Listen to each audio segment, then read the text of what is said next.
Salamat, Kata. Mga kapuso, di ba nakakabilib yung mga taong tila kayang makipag-usap sa mga hayop gaya ng mga dog trainer na napapasunod sa tricks ang mga alaga nila. Pero eto, mas mabibilib kayo.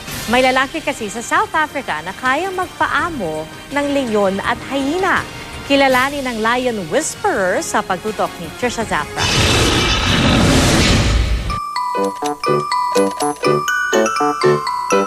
Ang kanilang lambot at lambing talaga namang nakakagigil at nakakatanggal stress. Malayong-malayo yan sa bangis ng mga kamag-anak nilang mga leyon at tigre na kadalasan sa mga zoo o TV lang natin nakikita.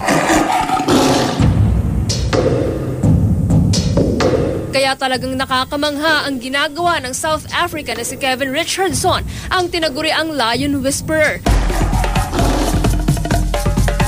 Ang mga dapat ay mababagsik na leyon, niyayakap, hinahalikan at nilalaro lang niya. Pati mga nakakatakot na hyena, parang ordinaryong aso lang niyang hinihimas. Paraan daw ito ni Richardson para isulong ang pangangalaga sa wild animals at sa kanilang habitat. Paliwanag ni Dr. Nielsen Donato ng Born to be Wild. Posible ito dahil lumaki kay Richardson ang mga leyon na ngayon ay nasa isang wildlife conservation park sa South Africa. To be called an animal whisperer, you should be able to master their behavior, their body language.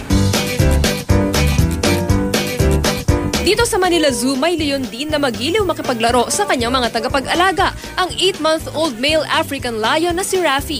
Kasi siyang nanay niya, ako tatay eh. Hindi naman po basta mula maliit pa lang kami na po nag-aalaga sa kanya.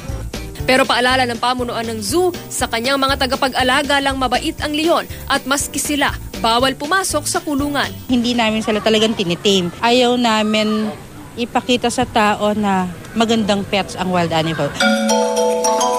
Ang People for the Ethical Treatment of Animals o PETA mas inirerekomendang panoorin ang mga video ni Richardson kaysa pumunta sa mga zoo. Manood na lang tayo ng mga documentary films katulad nito na pinapakita kung paano ba talaga yung mga hayop kumilos kapag nasa natural environment sila. Trisha Zafra, Nakatutok, 24 Oras.